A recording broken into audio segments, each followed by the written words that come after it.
ఆదిలో వాక్కు ఉండెను, ఆ వాక్కు దేవుని యొద్ద ఉండెను, ఆ వాక్కు దేవుడై ఉండెను.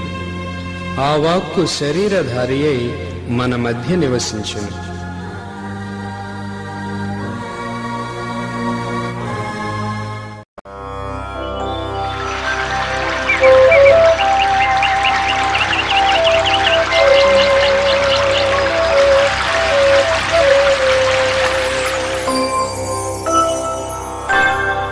దైవ ఉనికిని చాటు నిబంధన మందసమా, దైవ వరములనిచ్చు దీవెన పాత్రమా, సకల వర ప్రసాదములనిచ్చు పరిశుద్ధాత్మమా,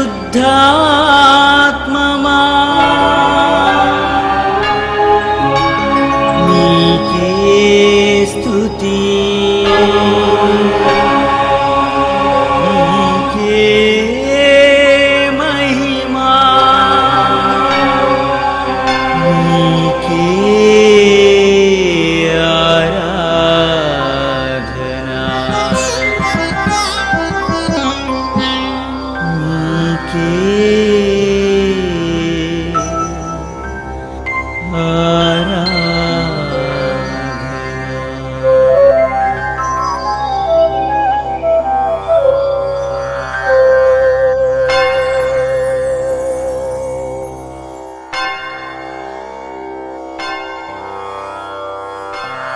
నిబంధన మందసమను ఈ ఆధ్యాత్మిక కార్యక్రమాన్ని వీక్షిస్తున్న మీ అందరికీ శుభాభివందనాలు. త్రియేక దేవుని శుభాశిస్సులు. ప్రభుని యందు ప్రియులకు సహోదరి సహోదరులారా, మోషే యావే సన్నిధికి వెళ్ళి ప్రజల కోసం విజ్ఞాపన ప్రార్థన చేస్తాడు. అలా విజ్ఞాపన ప్రార్థన చేసిన తరువాత దేవుడు మోషే యొక్క ప్రార్థనను ఆలకించటం జరిగింది. ఈ రోజున దాని గురించి మనం తెలుసుకోవటానికి ప్రయత్నం చేద్దాం. సంఖ్యాకాండము 14వ అధ్యాయము 20వ వచనము నుండి.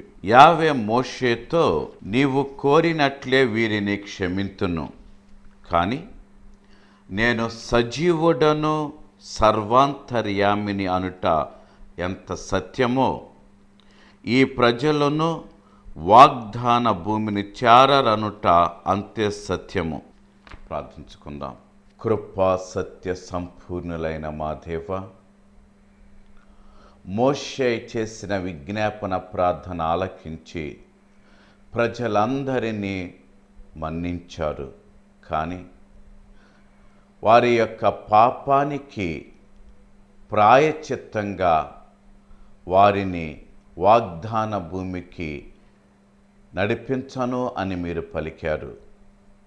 దేవా, మీరు ఎంత దయగలిగిన వారో అంత న్యాయమంతులు అన్న విషయాన్ని మేము గుర్తెరిగి, మేము చేసే ప్రతి తప్పిదానికి ప్రతి పాపానికి ప్రాయశ్చిత్తం చేయవలసిన బాధ్యులమై ఉన్నామన్న విషయాన్ని మరువక, మా తప్పిదాలకు ప్రాయశ్చిత్తం చేసేలా మాకు జ్ఞానమును కలుగచేయమని మా నాథుడు మీ ప్రియ కుమారుడైన యేసయ్య పవిత్ర నామమున వేడుచున్నాను తండ్రి, ఆమేన్. ప్రియులారా, మోషే చేసిన విజ్ఞాపన ప్రార్థనను ఆలకించిన ప్రభువు ఇజ్రాయేలు ప్రజలందరినీ కూడా మన్నించాడు. కానీ మన్నించిన తరువాత వారికి ఒక శిక్ష కాని శిక్షను విధించాడు. ఏంటి అంటే, ఇజ్రాయేలు ప్రజలందరూ ఎవరైతే మోషే ప్రవక్త మీద తిరగబడ్డారో వారందరినీ కూడా ఉద్దేశించి ప్రభు పలికిన మాట, వీరు ఎవ్వరూ కూడా వాగ్దాన భూమికి చేరరు. ఎందుకు చేరరు అంటే, ఐగుప్తు నుండి వీరిని తీసుకొచ్చినప్పుడు నేను చేసిన గొప్ప కార్యాలు చూశారు. ఆకాశం నుండి మన్నాను కురిపించింది చూశారు. ఎర్ర సముద్రాన్ని రెండుగా చీల్చింది చూశారు. ఆఖరికి తిండి లేదు, మాంసాహారం కావాలి అంటే అది ఇచ్చినది చూశారు. మరి ఇన్ని చూసినా సరే వీరిలో వీరి యొక్క ఆలోచన విధానం మారటము లేదు. దీనిని ఈ రోజుల్లో మనం అంటూ ఉంటాము కదా, mind set is not changing. ఈ యొక్క మైండ్ సెట్ అంటే వారు ఆలోచించే ఆలోచన విధానం మారటముల. ఇది ఏ స్థితికి చేరారు అంటే మనకి తెలిసిన సామెత కుక్క తోక వంకర. అదే విధముగా ఏ చిన్న కష్టం వచ్చినా, ఏ చిన్న బాధ కలిగినా, వారు అనుకున్న జీవితం వారికి సరిగా అమరకపోయినా ఇశ్రాయేలు ప్రజలందరూ తమ నాయకుడైనటువంటి మోషే మీద, తమ దేవుడైనటువంటి యావే మీద తిరుగుబాటు చేయటం వారికి పరిపాటి అయిపోయింది. అందుకే ప్రభు ఒక విధంగా విసిగిపోయాడేమో అనిపిస్తుంది. కానీ ఇక్కడ విసిగిపోవటం కాదండి. ఎందుకంటే ఆయన ఎంత సహనము కలిగిన వాడైతే వారు ఎన్నిసార్లు తనకు వ్యతిరేకముగా తప్పిదము చేసినా, వారు ఎన్నిసార్లు తనను కాదు అన్నా, ఎన్నిసార్లు తన యొక్క శక్తిని వారు గుర్తించలేకపోయినా ఇంకా ఇంకా మరింకా తన ప్రేమను వ్యక్తం చేస్తూనే వచ్చాడే కానీ వారి ఎడల తనకున్నటువంటి ప్రేమను తీసివేయలేదు. ఎందుకంటే తాను ఆనాడు అబ్రహాముకు చేసిన వాగ్దానాన్ని నిలుపుకునేటటువంటి వ్యక్తి కాబట్టి వీరిని చూడకుండా వీరి పితరుడైన అబ్రహాము, ఇస్సాకు, యాకోబులను దృష్టిలో పెట్టుకొని వారి సంతతికి కానాను దేశం ఇస్తానన్నాడు. కాబట్టి ఆ యొక్క వాగ్దానాన్ని నెరవేర్చే దేవుడు కాబట్టి వీరందరినీ కూడా వాగ్దాన భూమికి తీసుకురావటానికి అన్ని విధాలుగా ప్రయత్నం చేస్తున్నారు. ఒక మొక్కని మనము తీసి మరొక స్థలములో నాటటానికి ప్రయత్నం చేసినప్పుడు కొన్నిసార్లు ఆ మొక్క ఆ క్రొత్త ప్రదేశములో నాటబడినప్పుడు బ్రతికిద్ది, బ్రతకకపోయింది. అదే విధముగా ఇశ్రాయేలు ప్రజలు ఒక మొక్క లాంటి వారైతే వారిని ఆ క్రొత్త దేశమైన కానానుకి తీసుకువెళ్ళటానికి అక్కడ పరిస్థితులన్నీ కూడా అనుకూలపరిచే విధంగా దేవుడు ప్రణాళిక వేస్తే ప్రణాళిక ప్రకారము వీరు తమ మనస్సులను సిద్ధం చేసుకోలేదు. అందుకే వారి మైండ్ సెట్ మారలేదండి. ఎంత స్థితిలో ఉన్నారు అంటే వారికి భౌతికమైన క్షణికమైన సంతృప్తి కోసమే వాళ్ళు వెంపర్లాడటం ప్రారంభించారు. వాళ్ళు బ్రతుకు అప్పటి వరకు చూస్తే మనకు అర్థమయ్యేది ఏంటి అంటే క్షణికమైన భౌతికమైన సంతృప్తి కోసమే వాళ్ళు ప్రాకులాడుతున్నారు అన్నది మనకు ఖచ్చితంగా అర్థమవుతున్న ఒక సత్యము. అందుకే ప్రభు అంటాడు కదా, వీరిని ఎవరినీ కూడా నేను వాగ్దాన భూమికి తీసుకొని వెళ్ళను. ఇక్కడ వీరు అంటే ఎవరైతే మోషే ప్రవక్తకు వ్యతిరేకముగా తిరుగుబాటు చేశారో వారిని, అంటే దాదాపు ఆ సమయమున 20 సంవత్సరాల ప్రాయమున్న ప్రతి ఒక్కడు కూడా వాగ్దాన భూమికి చేరరు. కాలేబు మాత్రమే. ఎందుకంటే అక్కడ ఒక మంచి మాట పలుకుతున్నాడండి. నా ఆజ్ఞను జవదాటని వ్యక్తి అంటున్నాడు కాలేబు గురించి. ఆ తర్వాత యెహోషువ కూడా కాలేబుతో సమానంగా ఉండటం జరుగుతుంది. ఏది ఏమైనా ఇక్కడ మనం ఒక విషయాన్ని గమనించాలి అండి. కానాను దేశానికి 12 మంది గూఢచారులుగా పంపబడ్డారు. ఒక్కొక్క గోత్రం నుండి ఒక్కొక్క వ్యక్తి చొప్పున. ఈ 12 మంది కూడా గూఢచారులుగా వెళ్ళి తిరిగి వచ్చినప్పుడు ప్రజలతో ఒక మాట చెప్పారండి. ఆజానుబాహులైనటువంటి అక్కడ ప్రజలను ఉద్దేశించి వేగుగా వెళ్ళినటువంటి ఆ యొక్క 12 మందిలో 10 మంది ఇశ్రాయేలు ప్రజలతో చెప్పిన మాటల ఒకసారి గ్రంథం నుండి ఆలకించండి. సంఖ్యాకాండము 14వ అధ్యాయము 3వ వచనం నుండి. మనమందరము ఆ ఐగుప్తులో ఈ ఎడారి అందో చచ్చిన ఎంత బాగుండేది. యావే మనల్ని ఇక్కడకు తోడ్కొని రానేలా ఈ శత్రువుల కత్తికి అప్పగించుటక, ఆలకించండి, మన ఆడపడుచులు పిల్లలు వారి చేతికి చిక్కి చెరపోవుటక. అంత బాధను ఇశ్రాయేలు ప్రజలు వ్యక్తం చేస్తారండి. ఇక్కడ అదే మాటను ప్రభు మరల వాగ్దాన పూర్వకంగా ఇంకొక విధంగా చెబుతున్నారు. అది ఆలకించండి. 31వ వచనము, మీ బిడ్డలు చెరపోవుదురని మీరు వాపోయితిరి, కానీ మీరు నిరాకరించిన గడ్డకు వారిని చేర్తును. మీరు ఎవరి నిమిత్తమైతే బాధపడ్డారో, ఎవరి నిమిత్తమైతే మీరు వ్యధ చెందారో, మేము గనక వారితో యుద్ధము చేస్తే మేము చచ్చిపోతాము, మేము చచ్చిపోతే మా బిడ్డలను మా స్త్రీలను వాళ్ళు చెరపట్టుకు పోతారు, వాళ్ళు దిక్కు మొక్కు లేకుండా అయిపోతారు అని వ్యధ చెందారో, వాళ్ళకి ఏ స్థితి కూడా కల్పించకుండా ఉండిపోతామని బాధపడ్డారో అది నేను నెరవేరుస్తా. మీ బిడ్డలు వెళ్ళరు అన్నారు కదా, కానీ వెళతారు. నేను తీసుకువెళతా, మిమ్ములను కాదు మీ బిడ్డలను అంటూ మరొకసారి ఆనాటి ఇశ్రాయేలు ప్రజలందరికీ దేవుడు ఒక వాగ్దానము కాని వాగ్దానాన్ని చేస్తున్నాడండి. ఎందుకు అంటే వాళ్ళు దేవుని యొక్క శక్తిని శంకించారండి. అక్కడ ఆజానుబాహులు ఉన్నారు, వాళ్ళు ఉన్నారు, బలవంతులు ఉన్నారు. వాళ్ళ ముందు మేము మిడతలు లాంటి వాళ్ళము, వాళ్ళ ముందు మేము చాలా చిన్న వాళ్ళముగా కనిపిస్తున్నాము, వాళ్ళకి యుద్ధ నైపుణ్యం ఉంది అని బాధపడ్డారు, భయపడ్డారు. కానీ ఆ బాధ వెనుక, భయము వెనుక ఏంటి వాళ్ళు వ్యక్తపరిచింది అంటే, మా స్త్రీలను, మా యొక్క బిడ్డలను వాళ్ళు బానిసలుగా తీసుకువెళ్తారు అని వ్యక్తపరిస్తే, ఇక్కడ అదే మాట ప్రభు పలుకుతున్నది ఏంటి అంటే, మీరు మీ బిడ్డలకు ఆ దేశం చెందదని మీరు అనుకున్నారు కదా, కానీ నేను మీ బిడ్డలను ఆ దేశానికి తీసుకువెళతా, మిమ్ములను కాదు. ప్రియులారా, అందుకే ఒక మాట ఉంది అండి. సంఖ్యాకాండము 14వ అధ్యాయము 18వ వచనము నుండి, యావే సులభముగా కోపపడువాడు కాడు, మిగుల దయగలవాడు. అతడు ప్రజల పాపములను తిరుగుబాటును మన్నించును, అయినను అతడు అపరాధిని విడిచిపెట్టడు. ఆలకించండి. పితరుల పాపమునకై వారి సంతానమును 3-4 తరముల వరకు శిక్షించును. ప్రియులారా, ఇది జరిగినటువంటిది. పితరులు మోషేకు వ్యతిరేకముగా తిరుగుబాటు చేయటం వలన వారి యొక్క పాప ఫలితముగా 4 తరాలు, దగ్గరగా 40 సంవత్సరాలు ఇశ్రాయేలు ప్రజలందరినీ కూడా ఎడారిలో తిప్పించాడండి.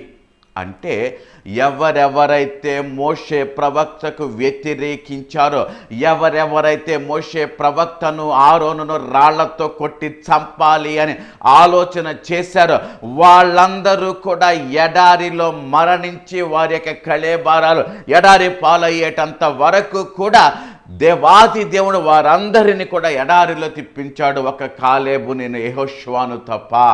ఆ యొక్క జనరేషన్ అంతా కూడా నశించే వరకు ఒక విధముగా పాపపు ఆలోచన కలిగి, పాపపు స్థితి యందు పూర్వపు ఆలోచనతో బ్రతికేటటువంటి ఆ యొక్క జనాలందరినీ కూడా ఆయన వినాశనం చేసేటంత వరకు ఎడారిలోనే నడిపించాడండి. అందుకే ఇంకొక మాట అంటాడు, మీరు 40 దినాలు కానాను వెళ్ళి గూఢాచారి పని చేసి వచ్చారు. ఈ 40 దినాలు చేసిన పని మీరు వీరికి సరిగా చెప్పలేదు. మీరు కొన్ని అబద్ధాలు జోడించారు, కొన్ని మీ యొక్క సొంత ఆలోచనలు జోడించారు.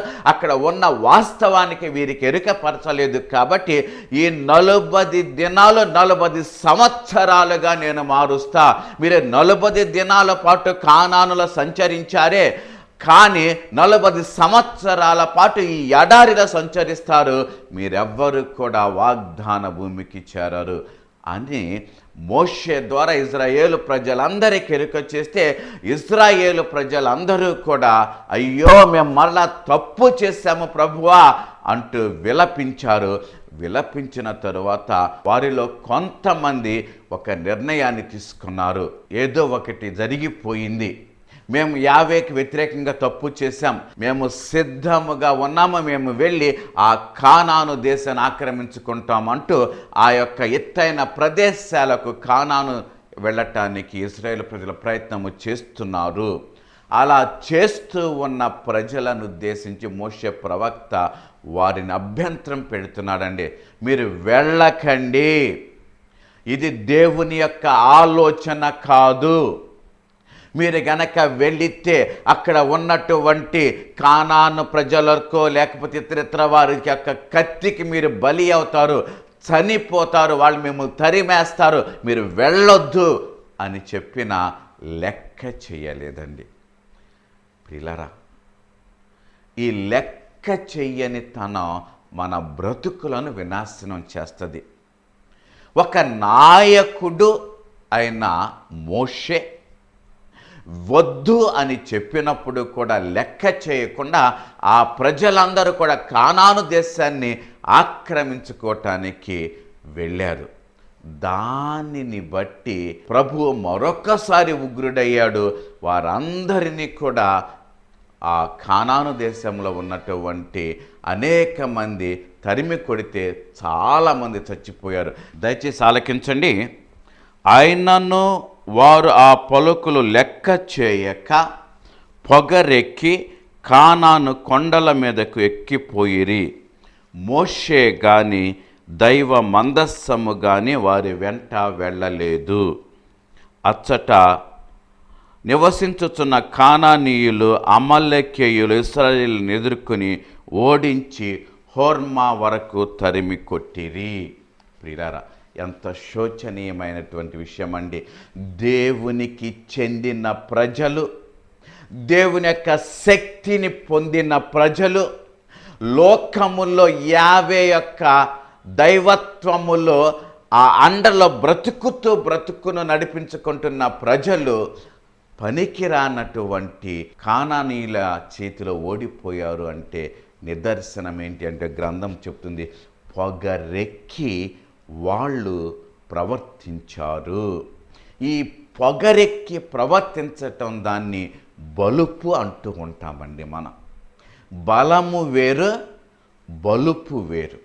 ప్రియులారా, అనేక సార్లు మన జీవితాల్లో బలుపు అనేది వాస్తవాన్ని గ్రహించేలా చేయదు. ఈ వాస్తవాన్ని గ్రహించకుండా మన కళ్ళకు పొర కప్పి, బలము అంటే నిజమైన శక్తి, బలుపు అంటే శక్తి కానిది, మనల్ని భ్రమింపచేసేది, ఆ భ్రమలో మనల్ని నడిపించేది, అది బలముగా మనం భావిస్తూ ముందుకు సాగుతూ ఉంటాం. అనేక సార్లు మనం అనుకున్నదే సత్యం అనుకుంటాము.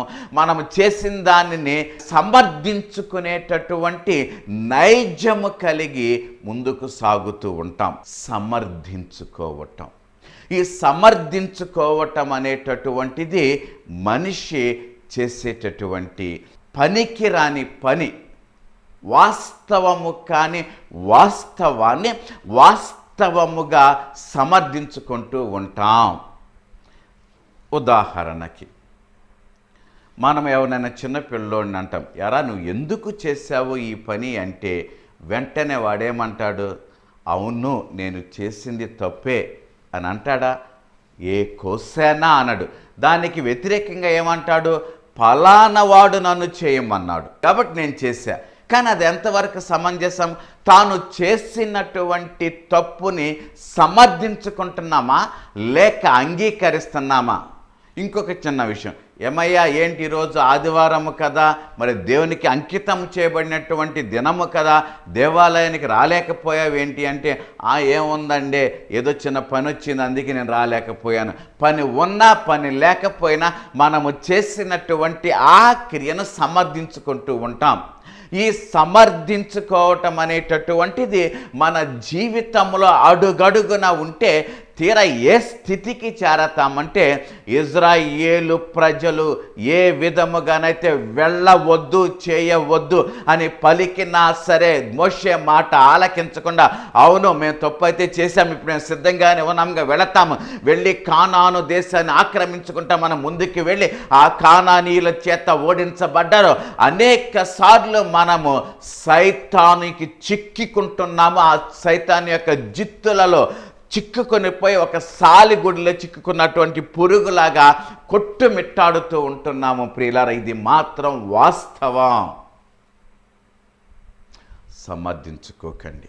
ముఖ్యముగా మనము చేసేటటువంటి చెడ్డ పనులను సమర్థించుకోవటం అలవాటుగా మనము చేసుకుంటే ఆ పనులు చేయటం కూడా అలవాటైపోతుంది. ఈ మధ్య చాలామంది ఒక మాట చెప్పగా మనం వింటూ ఉంటాము. ఏంటి అంటే, దాందే ఉందలేండి, మనిషి నాకు ఆ మాత్రం తప్పు చేయడా, దాందే ఉందలేండి.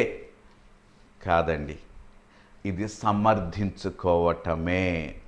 ఈ విధముగా ఒకదాన్ని సమర్థించుకోవటం, రెండవ దాన్ని సమర్థించుకోవటం, మూడవ దాన్ని సమర్థించుకోవటం, ఏముందిలేండి ఇవన్నీ ఎందుకు చేస్తున్నామయ్యా, బ్రతకాలి కదండి అంటే ఏదో ఒకటి సమర్థించుకోవటమే. ప్రతి దాన్ని కూడా మనం సమర్థించుకున్నాం అనుకోండి, ఇక మనకు వాస్తవం ఏముంది, మిగిలేది ఏముంది? కానీ అలా సమర్థించుకోవద్దు అని మాత్రమే చెబుతుంది గ్రంథము.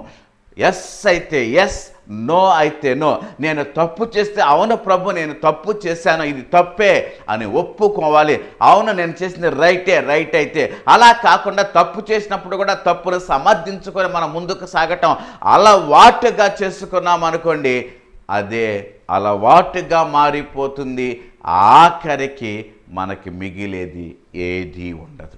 తండ్రులు చేసిన పాపాలు 3-4 తరాల వరకు బిడ్డలకు తగులుతాయి అట.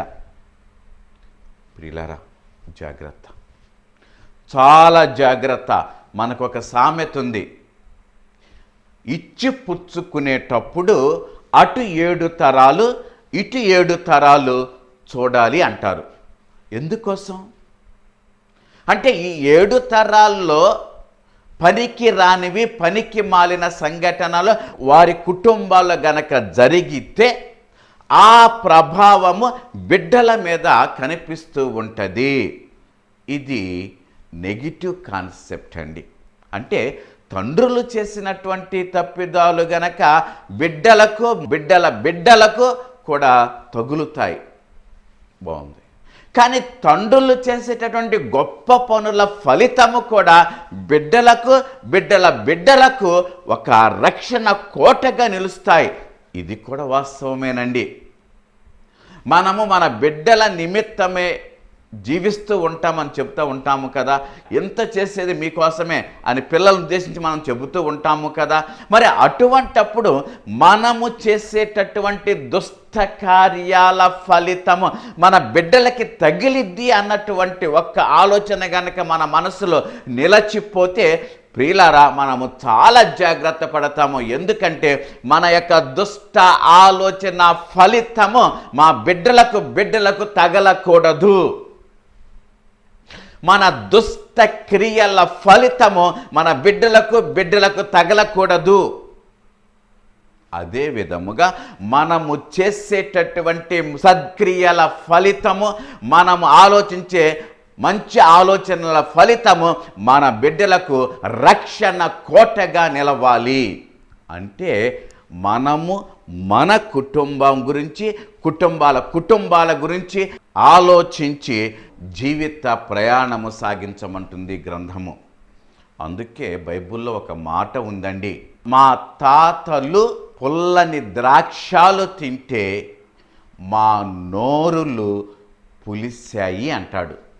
తాతలు పుల్లని ద్రాక్షాలు తింటే మనుమళ్ళ నోర్లు పులవటం ఏంటి అండి అంటే తాతలు చేసినటువంటి ఆ క్రియల ఫలితము మనుమళ్ళకు కూడా తగులుతుంది. అందుకే ప్రియులారా, మన కుటుంబాలను ఉద్దేశించుకొని, మన కుటుంబాల క్షేమాన్ని ఆశించి ముందుకు సాగటానికి ప్రయత్నం చేద్దాం. ఇంటి యజమానుడు తప్పు చేస్తే ఆ తప్పు యొక్క ఫలితము కుటుంబం అంతా అనుభవిస్తుంది. ఇంటి యజమానుడు మంచి చేస్తే ఆ మంచి ఫలితము కుటుంబం అంతా అనుభవిస్తుంది. ఉదాహరణకి ఒక ఇంటి యజమానుని జైల్లో పెట్టారు. కుటుంబం సంతోషంగా ఉంటుందా? కుటుంబం ఆనందంగా ఉంటుందా? లేకపోతే సమాజం అంతా కుటుంబాన్ని ఆహా ఓహో అని స్తుతిస్తుందా? కాదు కదా. మరి అదే ఇంటి యజమాని 10 మందికి మేలుకరమైన పని చేసినప్పుడు ఎవరో ఒకరు వచ్చి ఆయన సత్కరించారనుకోండి, కుటుంబం ఎంత సంతోషిస్తుంది, కుటుంబం ఎంత ఆనందిస్తుంది, దాని ఫలితం కుటుంబంలో స్పష్టంగా కనిపిస్తుంది. అందుకే ఇంటి యజమానులు, తండ్రులు, తల్లులు, మీ యొక్క నడవడి, మీ యొక్క విధానము, మీ యొక్క క్రియలు, మీ యొక్క ఆలోచనలు మీ కుటుంబం మీద, మీ బిడ్డల మీద ప్రభావాన్ని చూపిస్తాయి. జాగ్రత్త సుమా. ఏ విధముగా ఇజ్రాయేలు ప్రజలు మోషే ప్రవక్తకు వ్యతిరేకముగా తప్పు చేస్తే ఆ తప్పు చేసినటువంటి ఆ ప్రజలందరినీ దేవుడు శిక్షించాడో, మనం కూడా ఆ శిక్షకు గురి కాకుండా ముందుకు సాగేలా తోడై ఉండమని మనస్పూర్వకంగా ప్రభుని వేడుకుందాం. తలలు వంచండి, ప్రార్థన చేసుకుందాం.